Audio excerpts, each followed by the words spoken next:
Unless otherwise indicated, Ratchet Book Club is intended for a mature audience. Viewer discretion is greatly advised.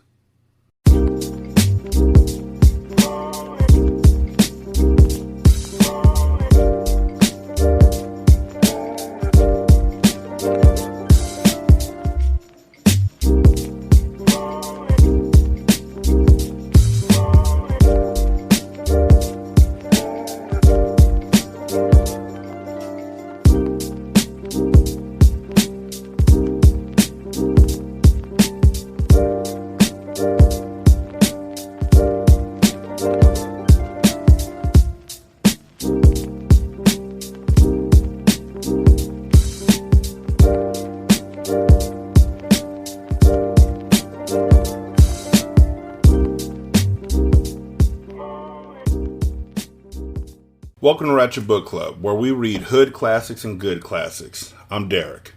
916-633-1537, Ratchet and Ratchet at gmail.com, Ratchet Book Club on Twitter, Ratchet Book Club on Facebook. Chapter 6. I forgave you because my brother loves you, but I don't fuck with your clique. Breeze. Breeze stepped out of the chauffeured Maybach with oversized Bugatti shades hiding her true emotions from the cameras. She was the surviving child of the infamous king of Miami, Carter Diamond. She was a living legend, and everyone wanted a piece of her. For real? Word? For real? Okay. Controversy circled the family like vultures waiting for death. The news reporters stayed on her particularly. Everyone wanted a comment, an interview. Even Time magazine had offered her money for a sit-down. Why? Why? What exact why? Why? What? Street fame was turning into actual fame for Breeze. She wanted none of it, however. The only thing Breeze craved at the moment was Zaire. Loneliness consumed her days, while the only companionship she had at night was grief. Lena and Mia Moore were lucky. They had the seeds of the men they loved to cultivate. Even in Carter and Monroe's absence, the children they left behind provided comfort. Breeze was alone. Breeze was not a mother. She had no piece of Zaire, besides her memory, and even those weren't enough. That comma was in a bad spot. She wanted her man. She was skeptical about his well-being. A part of her didn't believe that he was alive, but Mia Moore seemed so sure that it kept a tiny spark of hope blazing in Breeze's chest. Breeze was the weakest link, but she hid it well. Sunglasses were a permanent veil to cover her red, puffy eyes. Her expensive clothes distracted the masses from her hunched shoulders. She disguised her burden well because she made sure she was always put together right. It was how her mother, Taryn, had raised her. You have to always be a bad bitch. That's the words of wisdom her mom gave her? Okay. Those are the same words of wisdom that Winter's mom gave her. You know, I'm just a bad bitch. It was words she had lived by her entire life, but in the absence of all the people who had sworn to be her protectors, they never rang more true. The hired goon stood suited in Italian threads, while concealing American metal in his holster. His 6'5" frame pushed the reporters out the way as she trailed him into the building to meet the federal prosecutor. Miss Diamond, how does it feel to be the last member of the cartel standing? Is it true that your family's responsible for 70% of the murders in Dade County? Is it, though? Because from what I heard, the murder mamas were responsible for like 92% of the murders in Miami. So, where are we here? Miss Diamond, can you comment on the mysterious plane crash that killed your brother's and live-in boyfriend? Breeze kept her head low as she held on to the back of her bodyguard's shirt. The thirsty media was so focused on breaking open the story of the largest crime family in the South, and they were relentless in their tactics. Relief came as she stepped inside of the rotating doors. What tactics? They asked a question. They're standing outside with a bunch of other people who, obviously she's supposed to be Kim Kardashian in this book. I guess. I don't know. Wait here for me, she instructed. The average person would have been shaken by a request to meet with the law, but Breeze was fully prepared. She had a pit on the chain in the form of her attorney, Rosenberg, and like a loyal dog ready to bark, he stood waiting for her in the lobby. He had represented the family for years, dating back to Big Carter and Polo. He knew of their dealings intimately and had protected them from persecution for a few decades. He had attended family barbecues, holidays, and birthday parties. Breeze felt completely safe in his care. Did they mean persecution or prosecution? "Breeze, how are you?" he asked as he greeted her with a firm handshake. "We're not even going to give Rosenberg a first name, are we? It's just Rosenberg. He's Jewish. Because he's a lawyer. He's Jewish. He doesn't get a first name. His whole name is Rosenberg, like Eminem and Bono." "I'd feel better if I didn't have to be here." "What's this about?" she asked as they made their way to the elevators. "This is the fishing expedition," Rosenberg replied. "You can let me do all the talking. That's what you pay me the big bucks for." He gave her a wink and she smiled, feeling relaxed as she followed one of her father's oldest friends into the lion's den. Rosenberg led her directly into the office of Daniel Broom, the PA assigned to take down her family. Her internal alarm immediately went up. "Rosenberg, I didn't realize you'd be joining us," Broom said. The two guests took a seat without being asked, and Breeze folded her legs, making herself comfortable. "You should know better by now, Daniel," Rosenberg replied, showing disrespect by using his first name. "That's disrespect? It's not familiarity? It's disrespect? Like, what?" Daniel Broom was an American-bred golden boy. Son of a senator and an Ivy League grad, he came out of law school with a ready-made position and a ready-made first name. He had assisted on many cases, including the original case that the feds had brought against Carter Diamond. When they didn't convict, Broom had a hard-on for the cartel, and now that the children of the man whom had eluded the law were in his clutches.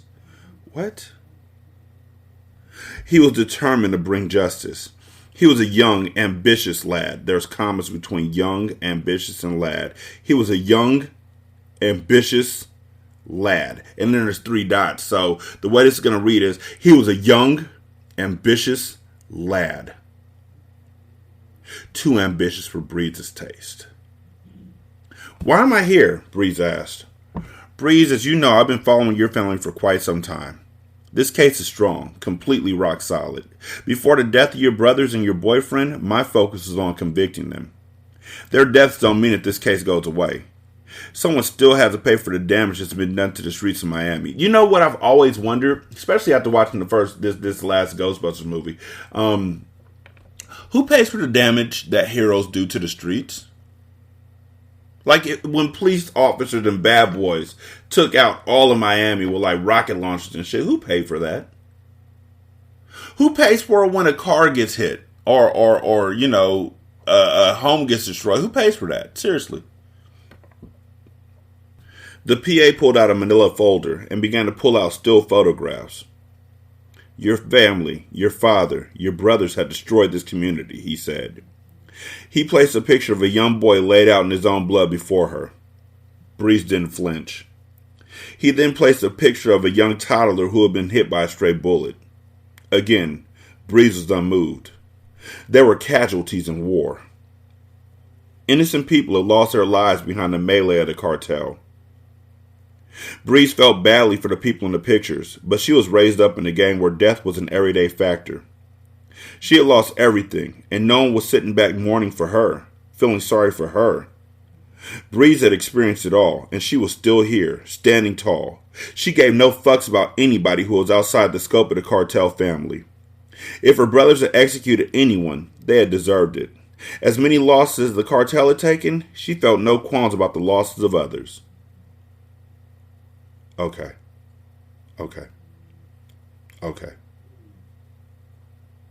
So the Breeze that was in the book like 4 books ago is now a hardened, streetwise person because she was sexually assaulted, held hostage and captive, turned into a junkie, and then forced into sex trafficking.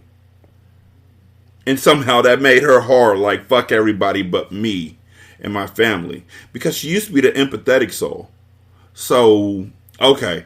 I don't buy it. I don't like it. I'm not really here for it. But okay. They're going to fuck her over pretty soon anyway. These are sympathy tactics you use on a jury, Daniel. Cut to the chase. What do you want? Rosenberg asked. I'd like to put a deal on the table, Broom said. When I get the jury to convict, you will go away for the rest of your life. You're a young woman, Breeze. You don't want to grow old in prison. If you give me the cocaine supplier, we can shift the focus of this case to a larger entity. Breeze remained stoic as she sat back, judging the suit and tie, white bread lawyer. Commas between tie, white bread, and lawyer. Judging the suit and tie, white bread, lawyer. He has no idea what he's up against, she thought. I'm never going to cooperate. This is a waste of my fucking time. Snitching wasn't an option. Emilio Estes supplied the cartel, so she would only be freeing family to enslave family. It was a catch-22. Did he, though? Because as far as I remember, they had to, dip out and go to a whole nother country because Emilio was only supplying money with drugs. Right? Like the streets had dried up when money was trying to take over. Right? That was last book. Can I have a moment with my client? Rosenberg asked. Breeze raised her hand. We don't need a moment. There's nothing to talk about. We'll pass, she said. Breeze stood to her feet, signaling that the meeting was over. Rosenberg followed her lead. See you in court. Breeze walked out of the office and bumped directly into a girl. Excuse me, the girl said. She quickly turned her head and kept walking, but her presence made Breeze freeze in her steps as she watched the girl make a hasty retreat. Goosebumps formed on her arms as her heart beat rapidly, as her fight or flight instincts kicked in. It was as if she had seen a ghost. The girl had only spoken 2 words to Breeze, but that was all that was needed for Breeze to recognize the voice. There was a murder mama in town, and as Breeze hightailed it out the office, fear chilled her to the bone. Breeze, is everything okay? Rosenberg didn't even get a response.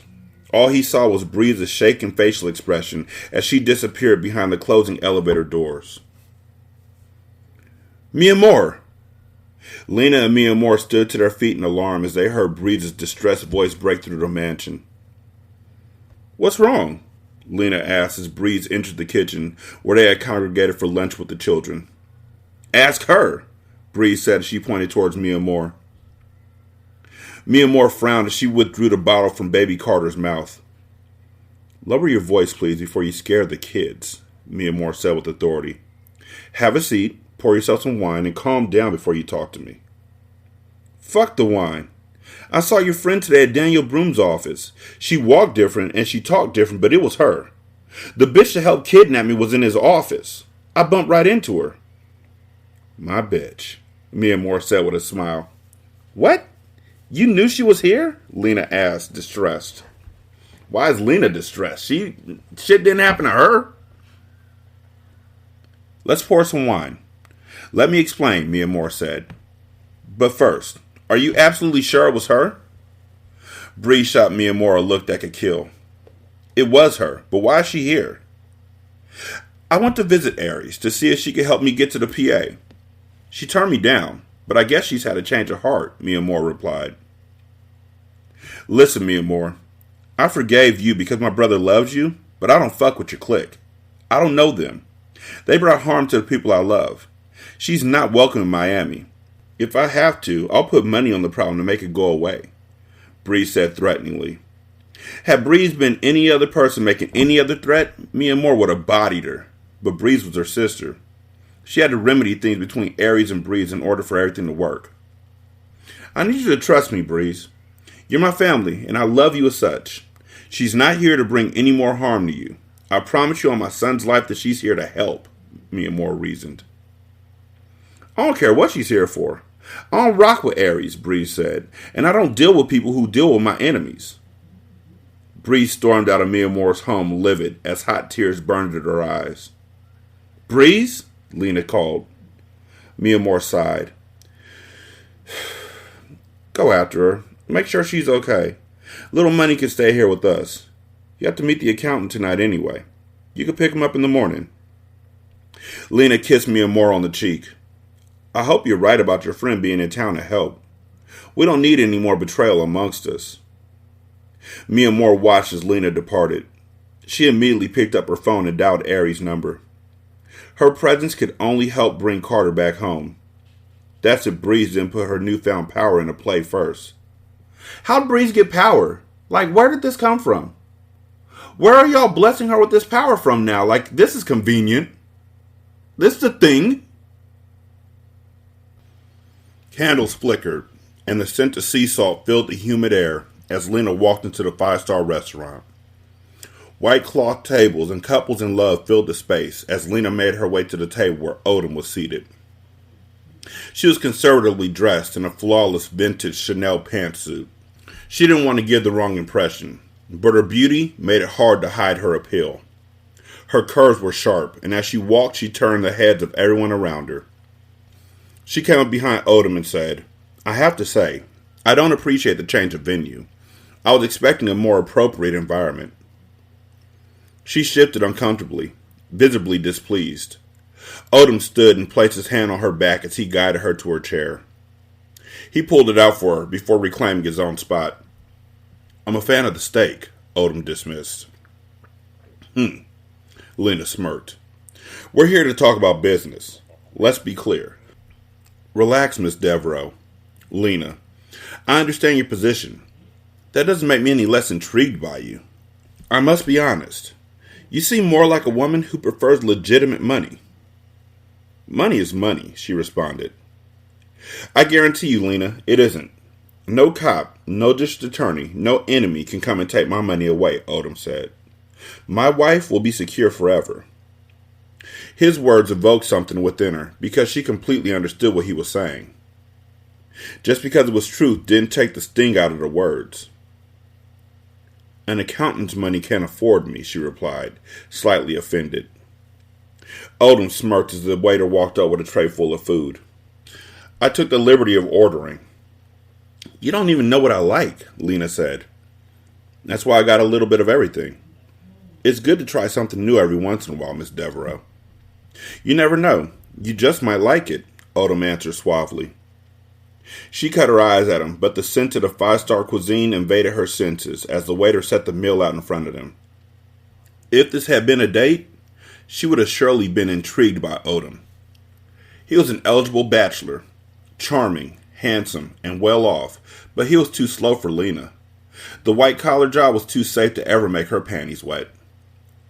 Because, why do good girls like bad guys? While his efforts were flattering, they were in vain. In the end, all she wanted was the money. Odom thought that Monroe was deceased. Otherwise, he would never have the moxie to push up on his lady. While Lena was determined to draw a professional line clearly in the sand, Odom seemed insistent on crossing it. Tell me, Lena, how does a woman like you end up in such a delicate predicament? He asked. What's delicate about it? I have access to more money than people see in 2 lifetimes. Monroe left no stone unturned. My son and I will be well taken care of, she reminded. Once you hand over the funds, that is. It's very hard to produce that much money in cash without implicating myself.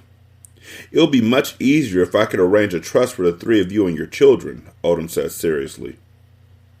We want cash. Cash is untraceable, Lena said. Liquid cash is also dangerous. A trust makes you legitimate. That's what you want for the cartel, am I right? Legitimacy, Odom countered. Lena's mental wheels turned as he spoke.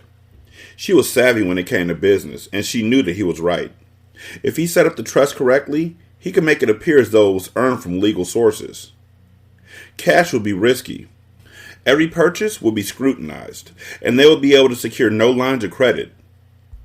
The cash would make them hood rich, but Lena and the girls were trying to establish an empire that could rival the likes of the Trumps and the Rockefellers. The sounds of Nina Simone cut through the air as a live band began their set. Dance with me, Odom said, his white smile decorating his face nicely.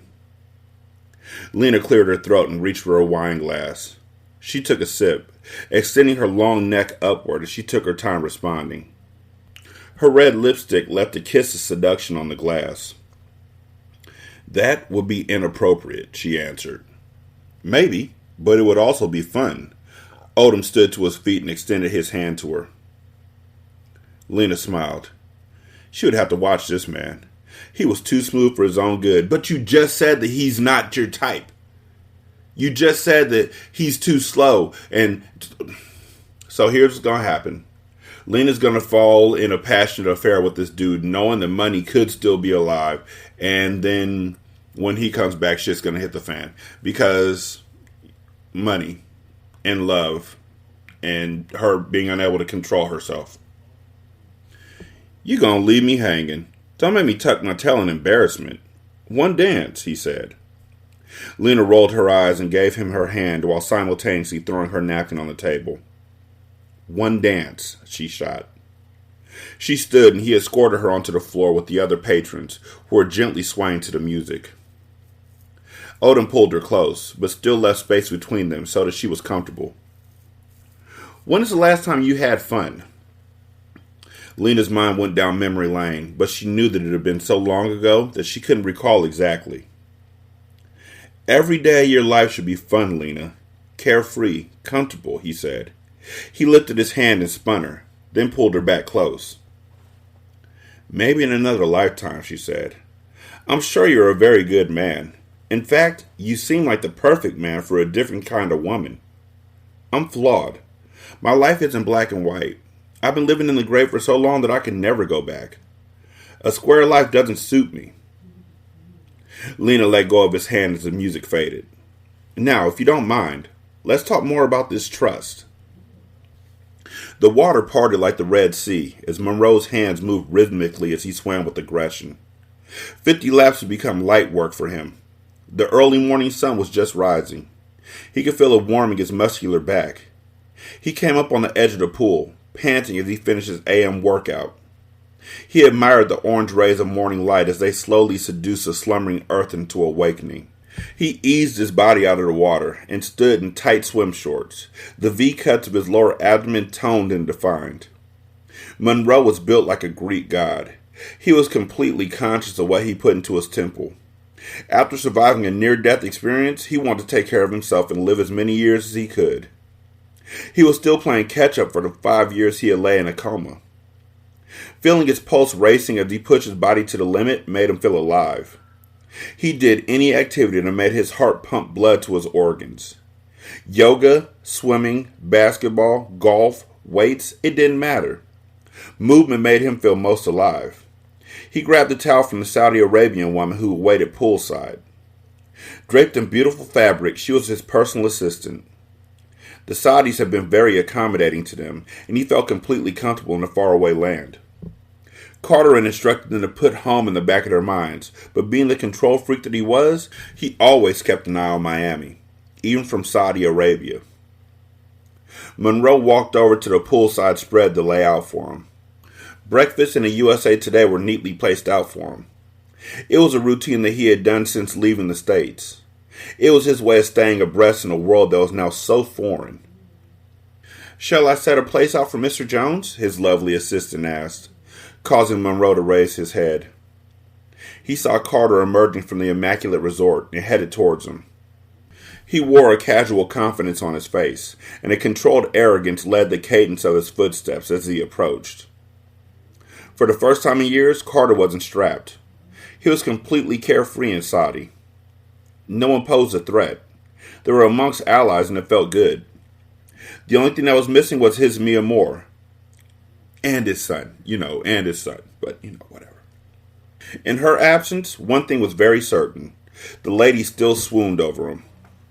Even within a society where religion was so thick and women were held to higher standards, he still turned their panties to puddles whenever he entered a room. "Yes, you can set up a place for him."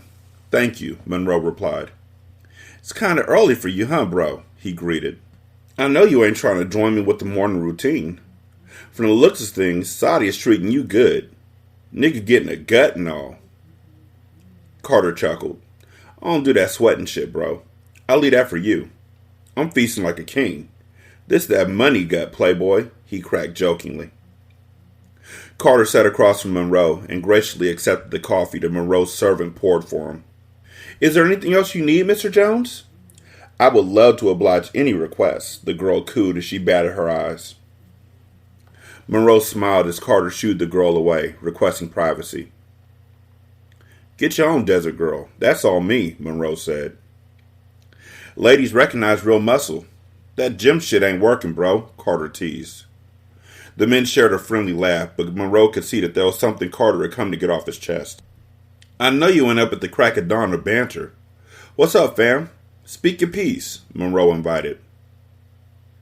I know I told you and Zaire to dead all communication back home, but I've kept my eyes and ears open to the circumstances of the cartel. As have I, Monroe admitted. Carter pulled a burner phone out of his pocket and pulled up a picture before passing it to Monroe. The average person wouldn't have been able to see the anger that suddenly struck Monroe, but Carter noticed the tension that had filled his jawline. As Monroe stared at Lena dancing closely with their accountant, Odom, he was livid. Apparently, Odom hasn't given up the money in the Swiss accounts yet. I'm told that Lena's being compliant to his dinner requests, his impromptu business meetings, just to keep things running smoothly until he turns over the cash. He thinks you're dead. You're, Y-O-U-R, not Y-O-U apostrophe R-E. They spelled it Y-O-U-R. Lena is a beautiful woman. Monroe slid the phone back over to Carter. Don't worry about it, he said arrogantly. That square-ass nigga don't have a chance with my girl. If a nigga can pull my bitch, he could have her. Carter nodded. Just wanted to let you know what Lena and the girls were up against. Who do you have at your eyes in Miami? Monroe pondered. F. Boogie. Who else? Carter answered, matter-of-factly. Mia Moore doesn't even know that I'm in communication with him yet. Monroe nodded. He's a smart kid. Definitely need to promote him for his loyalty when we return, Monroe said. I'll get with you later, fam. Monroe headed up to his penthouse suite. Although he didn't wear his heart on his sleeve, he was highly bothered by Odom's blatant lack of morals. He hadn't been dead long enough for anyone to push up on his lady, especially not a close family friend. There were two things that Monroe didn't play games about. His money and his woman. And his child. Like, there should be three things, y'all. Come on now. Chapter 7. The young diamond princess always has been easily shaken. Aries. Mia Moore knew Aries well enough to know that when time was right, she would make her presence known. After breeds spotting, Mia Moore decided not to call her old friend, but instead to give her room to work. What the hell do you have up your sleeve, Aries? Mia Moore wondered. She looked at the text message she had received from an undisclosed sender. Anonymity did little to hide the identity of the sender. It was Aries. As Mia Moore went to the place she used to call home, so many memories flooded her system. I really need y'all to use commas. As Mia Moore went to the place she used to call home, so many memories flooded her system. Mia Moore was headed to her old condo in Miami. It was one she had sat in with all her girls, including her sister, plotting in. It was a place where she had first realized that her love for Carter was real. It was familiar to Mia Moore, and when she pulled in front of the building, she smiled.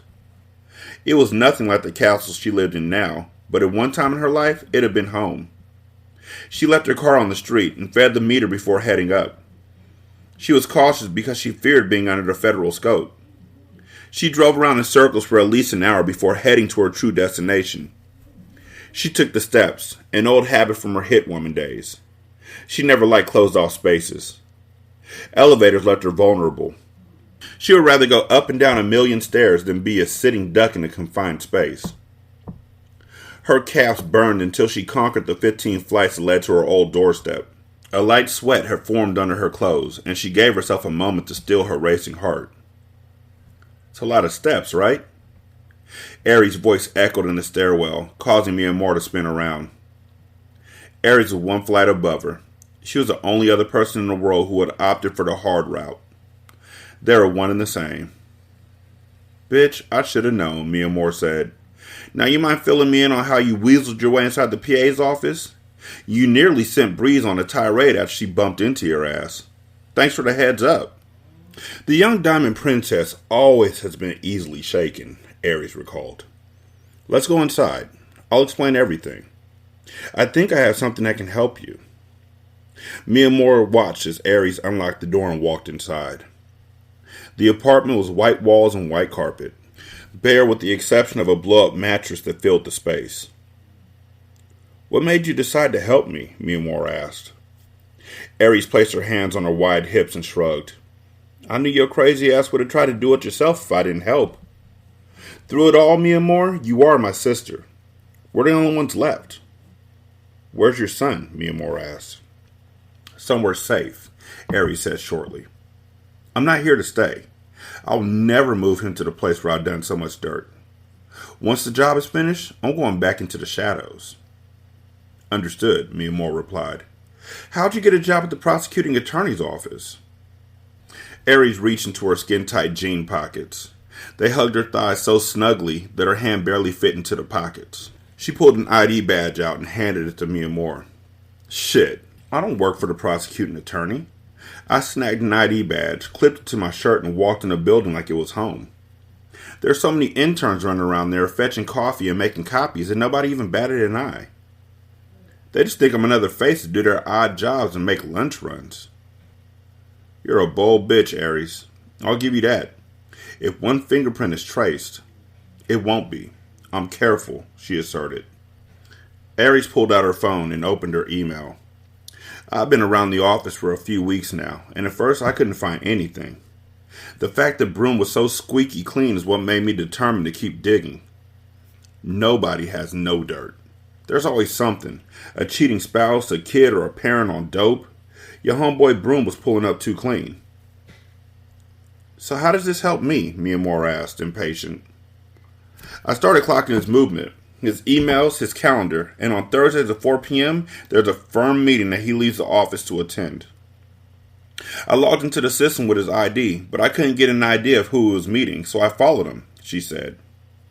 Ares went to the hall closet and retrieved a leather MCM backpack. She removed the DSLR camera, unscrewed the expensive lens, and then passed the body to Mia Moore. Flip through the picture, she instructed. You know who that is? Mia Moore went through the still images. I can't tell. You don't have any of his face? Is he gay? He's meeting with his lover? I don't understand. She kept moving through the images until finally, Timmy two-time Bono appeared on the screen. He's meeting with the mob, Mia Moore whispered as her brow furrowed and her fingers clicked the buttons anxiously while she gripped the camera tightly. She was speeding through the pictures so fast they began to play in front of her like a movie. Broom was passing Timmy Bono a stuffed yellow envelope, but before she could inquire about the contents, the next flick showed Timmy Bono pulling money out and thumbing through it. Are they paying him off for a case? Mia Moore asked. He's placing bets, Ares said. He's in a horse race and bad. How can you be sure? Mia Moore asked with a gasp and a glint of mischief in her eyes. Gamblers have a language of their own. My husband used to gamble. If you sit back and listen, they don't talk about favorite sports teams. They focus on the numbers. The overs, unders, the spreads. They talk about the breed of a horse, its bloodline. I know an addict when I see one. Timmy Bono is the biggest Italian gangster in Florida. He retired here from Chicago. He's not into the drug scene, but he's the head of the largest underground gambling ring on the East Coast. Everybody places bets with him. Athletes, actresses, rappers, and apparently prosecuting attorneys. The question is, what's he betting on? Mia Moore asked. The races, Ares replied matter-of-factly. The Kentucky Derby's coming up, and he's preparing to put it all on the line. I told you, he's got a bad itch for the horses. They didn't say then, they said then, T-H-A-N. Then let's put him in a position where he has everything to lose, Mia Moore whispered as she painted a beautiful picture of deception in her head. The smell of money laced with cigar smoke and manure filled the air. Elaborate hats with feathers and jewels sat atop the heads of the women in attendance, and everyone had brought out their finest wares. Aries and Mia Moore blended with the eclectic crowd. They didn't want to gain attention, so they kept their presence demure. The entire front row around the entire track is big fish, Aries schooled. Mostly Asian. They always have the most money in the pot. This shit is unreal, Mia Moore said as she looked around the massive track. She had thought the Miami Championship crowds were thick. The entire city came out whenever the popular team played, but the entire world seemed to show up for the Derby. She bumped into so many people that her shoulder was beginning to feel sore. Mia Moore had to check her temper and keep a level head. Everything is riding on today, she thought. Inside of her Birkin, she had an envelope filled with $75,000. More money than any stable hand would ever see at one time. Mia Moore was sure that this would get her next to Mona Lisa, the prize-winning legendary horse that Broom had placed $100,000 on. When Mia Moore found out that Broom was a gambling man, she knew she had him. The question was, how had he come up with such a hefty sum of cash to place the bet in the first place? After much digging, Aries discovered that Broom had borrowed the cash from the evidence locker in a federal case. His horse was what the gambling world would call a favorite. All of the odds fell in his favor. Once Broom collected his winnings, he would be able to replace the cash while keeping $50,000 that he had flipped in the race. The plan would have been foolproof had it not been detected. Now Mia Moore was about to ruin his life. They were oblivious to the festivities. Mia Moore and Aries kept their eyes on the horses. They watched the jockeys. They watched the people behind the gates as a horse retired after its race. Their eyes caught everything, until finally Mia Moore chose her mark.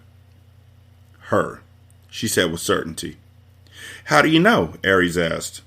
I just know, Mia Moore said. Aries had seen the determined look on Mia Moore's face many times before, and she trusted her friend's intuition. She shrugged with indifference. All right, let's do it. The duo waited for hours until they finally noticed the woman they had seen earlier at the track, emerging and heading towards the parking lot. Her long hair fell in one length past her middle back and was pulled into a sloppy ponytail. Her dirty clothes revealed the fact that she had worked closely with the horses all day. The woman slightly hunched over, her posture poor as she walked tiredly to her car. Follow her, Mia Moore instructed Aries, and like clockwork they pulled out of the parking lot right behind their mark. Mia Moore and Aries worked like two hands, one washed the other. It was as if they had fallen right back into their old ways. They were parts of a well-oiled machine. Their work was efficient and flawless. Hurry, don't lose her, Mia Moore urged anxiously. They tailed her for half an hour before pulling across the street from a small blue house with worn shutters and peeling paint. The front screen door was hanging halfway out the hinges, but the woman beamed gratefully as she got out of her car, as if she were going home to a palace. Mia Moore waited until the woman placed her key in the lock before she exited her car. Aries looked left, Mia Moore right. The streets were bare. Cloaked in the night shadow, their identities were concealed. It was a perfect stage for treachery, but Mia Moore hoped that things played out smoothly. Mia Moore hurriedly walked up the walkway, and just as the woman was pushing the door open, Mia Moore was forcing her inside. Ah! The woman yelled, startled. Shh, Mia Moore said as she cupped her mouth. Is there anyone else inside this house? She asked. The woman's eyes were filled with terror when Aries brandished her .45 while she looked around cautiously. She shook her head. The home was barely the size of a small apartment, and Aries checked it quickly. No one is here, she informed. Good. That'll give us privacy to talk, Mia Moore said. I'm going to take my hand from over your mouth. You can't scream. If you scream, then my friend here is going to have to silence you. Permanently. Nod your head if you understand me. The woman nodded frantically, and Mia Moore let her go. What do you want? I'm a poor old woman. I don't have anything of value, she said. You have something that's of great value to me, Mia Moore said softly. I'm not going to hurt you. I'm here to offer my help in return for yours. The woman stood, clutching herself as her eyes danced back and forth between Mia Moore and Aries. I don't understand, she stammered. Please sit, Mia Moore said. The woman did as she was told while fear corrupted her heart. You have access to the horses in tomorrow's 6 p.m. race, Mia Moore started. The woman nodded nervously. I need the Mona Lisa sabotaged, and I'm willing to pay $75,000 for your assistance, Mia Moore said bluntly. Flabbergasted, the woman immediately shook her head. I can't. I can never. I love those horses. Mia Moore looked at the stack of bills on the entry table. It looks like you could use the money. No offense, but this is hardly living, she said, referring to the house. She was trying to get what she wanted by using sugar before the situation turned to shit. The woman stood. Please, you have to leave. I don't want your money. I'll get by. Please, I'm not interested, the woman pleaded fearfully. She was obviously frightened as she tried to usher her unwanted guest to the door. Mia Moore hated to put this burden on the woman's heart. She seemed nice, and Mia Moore knew that she had grown soft. In the past, she wouldn't have cared about her mark, but today she felt compassion for the disheveled woman before her. Not many people would turn away from such a large sum of money. The woman had principles, and Mia Moore respected it. It wouldn't help the woman out of the situation, but still, Mia Moore gave the woman a few points for trying to stand her ground. Okay. Remember I tried it the nice way first, Mia Moore said, her voice suddenly cold. She walked around the living room as if she owned the place, until her gaze fell upon a mantle of framed pictures. What do we have here? Children? I bet you'd hate to see anything bad happen to them. Please. The woman's eyes were wide and filled with tears as her bottom lip trembled. Look, bitch, let me make this perfectly clear. I just want y'all to know I've been reading all this and just skipping past all their errors because I didn't want to take away from the whole of the scene and all, but they don't believe in them. Look, bitch, let me make this perfectly clear. Aries interrupted as she placed her gun to the woman's head. You're going to inject Mona Lisa with a shot tomorrow directly before the race. Simple, quick, and easy. If you refuse by the time you leave the tracks, little Miss Blondie up there, Aries pointed to the picture of the woman's daughter, and those two ugly little grandkids of yours will be dead before you get home. Don't think we can't find them. We've done this for quite some time, I assure you. We're quite good at it, Aries threatened. Mia Moore stepped up. All you have to do is inject one shot. It'll be the easiest $75,000 you'll ever make, Mia Moore finished. Do we have a deal? The woman nodded in trepidation as her tears finally broke free and fell down her face. Relax. You do this, and you'll never hear from us again. You don't, and we'll be back. Next time for blood. You tell anyone about this little visit, and you'll be burying your entire family by the week's end, Aries threatened. Mia Moore handed the woman a shot of a drug called Lasix. Some breeders use the drugs to stop their horses' lungs from bleeding while racing. It was 3 times the normal amount the breeders usually gave their horses before a race. It would dehydrate Mona Lisa so badly that the horse would most likely die before ever meeting the finish line. Once Broom was broke and desperate, Mia Moore would have him right where she wanted him. It was only a matter of time. Odom pulled his Aston Martin out into traffic as he loosened his necktie. The day had been long and stressful. Gathering the money that the cartel had stacked for a rainy day had required all of his focus. He had needed to ensure that he didn't leave a paper trail that would lead him to the big house. He had set up 2 trust accounts, one for Mia Moore and the other for Lena. Because they weren't directly related to the cartel, he could create whatever financial history he wanted them to have. Since Mia Moore had practically lived under the grid since her teenage years, her credit was non-existent. Lena had worked in cash, so her credit was neither good or bad. It was easy for him to manufacture perfect credit scores for them both. Breeze, on the other hand, was another story. Her family was deeply rooted in the drug game, and any trust that he set up for her would have been immediately seized. Her money was placed in Lena's account for safekeeping, but he wasn't ready to hand over the key to their new fortune yet. Odom was smitten with Lena and wanted nothing more than a shot to court her. She had accepted the dinner invitation, but he knew that once she had access to her own money, she wouldn't need him anymore. He needed a little bit of time to show her that a legit life wasn't so bad. His attraction was strong, and he was trying to get to know her. The late-night text messages that he would send her were always politely returned. His early morning beautiful lines answered immediately, but always safely. He understood her hesitance. She was a new widow. Her last relationship had left her lonely, overwhelmed, and hurt, but Odom was determined to crack her. He wanted to introduce her to something new. Her consistent no's only made him more persistent. A man of the upper class, he was used to getting his way. Most women let him have his way with them with just a flash of his black card. Yeah, none of that whole last paragraph sounds rapey at all. He was attractive, successful, important, but he lacked the raw edge that Lena was drawn to. In the end, when she was around him, she didn't feel that familiar pulse in her pussy. Mecca had made her feel it at first sight, and Monroe made her wish she didn't. Odom knew that he had his work cut out for him. He was up for the challenge. He was hoping that the unexpected bouquet of roses he had sent over to her home would at least be rewarded with a call. He had been anticipating her response all day.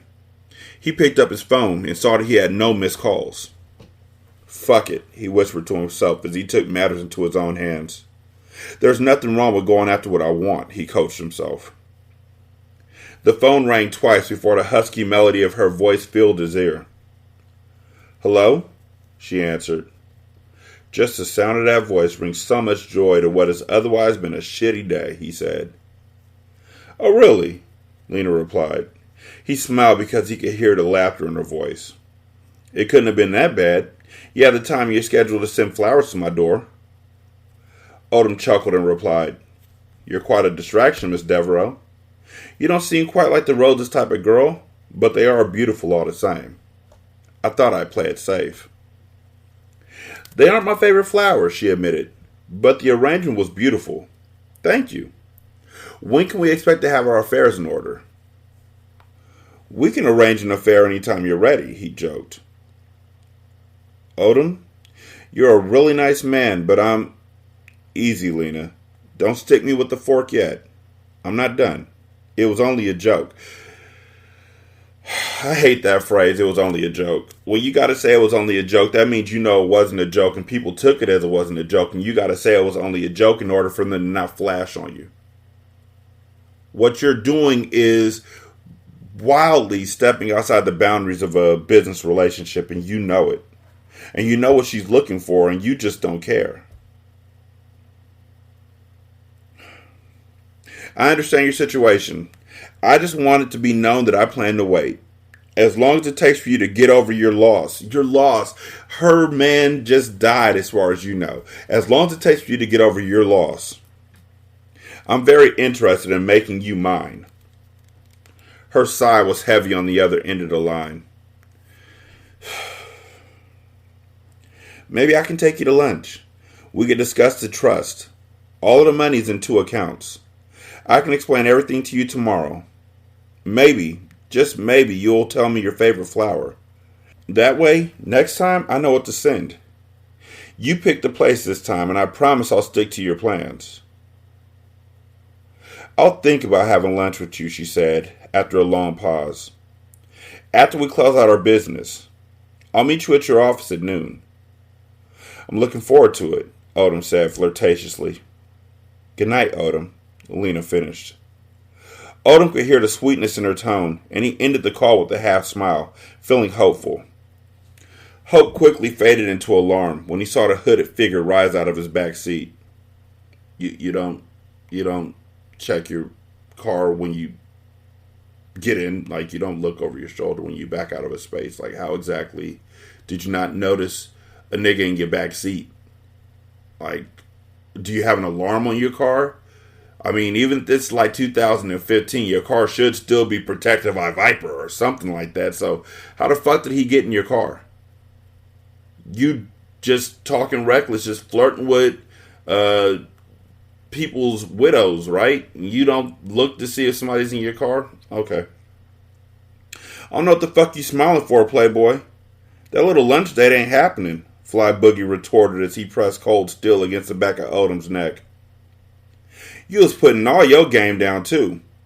My bosses feel like that's a little bit disrespectful. Slimeball motherfucker. Look, you can have whatever you want. I have money. I don't want your money. I have a message from Monroe Diamond, Fly Boogie said. His bitch ain't on the market. Odom's eyes doubled in size as he realized this goon had been sent by a ghost himself. I meant no disrespect. Fly Boogie hit Odom hard against his skull, causing him to wince as his head jerked forward and the car momentarily went off course. "Pull this motherfucker over," Fly barked. "Please." "Dig this," Fly Boogie said calmly as the car rolled to a stop on the side of the road. "Tomorrow, you're going to hand over the money to Lena and cut off all communication with her going forward. If not, I'm going to visit your mom out in Aventura off Biscayne Boulevard. Am I clear?" "Crystal," Odom replied. He didn't have to ask how Fly knew his mother's address. He knew exactly who he was fucking with. The caliber of the cartel's reign hadn't been seen since the days of the New York and Chicago Italian mobs. The Diamond family was heavy in Miami. He didn't know what he was thinking approaching the widow of the cartel. He had let his little head get him into a beef when in actuality he wasn't built for that life. "Good. Now get out the car," he ordered. Odom stepped out of the car and got into the shower of rainfall that fell from the sky. Fly Boogie got out, gun trained on Odom. "Please don't kill me," Odom said calmly, realizing he was fucking with an entirely new type of drug dealer. One that neither the feds nor death could catch. "Get on the ground!" Fly Boogie hollered as he kicked in the back of Odom's knee, causing it to buckle. He fell to the wet ground, gritting his teeth and kicking himself for being so unaware of his surroundings. "Better cut Lena loose tomorrow, motherfucker. It's lights out for you," Fly Boogie said. "Sincerely, Monroe Diamond." Fly Boogie climbed into the driver's seat and rolled down the window. "Oh, pussy-ass nigga," he spat an insult before pulling off recklessly. Water backsplashed onto his expensive suit as he watched Fly Boogie speed away from the scene. "Fuck!" Odom shouted as he climbed to his feet, throwing his fists in the air in frustration. He had clearly fucked with the wrong man's wife. 916-633-1537, Ratchet and Ratchet at gmail.com, Ratchet Book Club on Twitter, Ratchet Book Club on Facebook. You can leave a review on Podchaser, copy and paste that into Apple Podcasts, copy and paste that into Good Pods. Thank you to everybody who's been checking us out on Good Pods and Podchaser. I appreciate it. You can donate to the show at patreon.com/single simulcast or at buymeacoffee.com/sscast or on the Good Pods app. We have a tip jar. Thank you so much for listening. I greatly appreciate it. Y'all be good. I'm gonna holler at you later. Peace.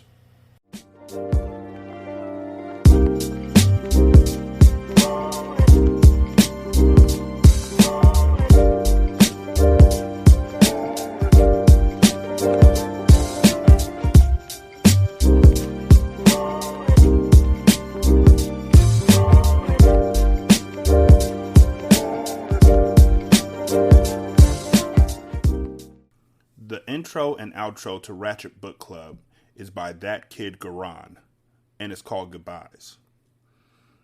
You can email him at tkgbeats94@gmail.com for more information on how to lease this beat. This is Single Simulcast.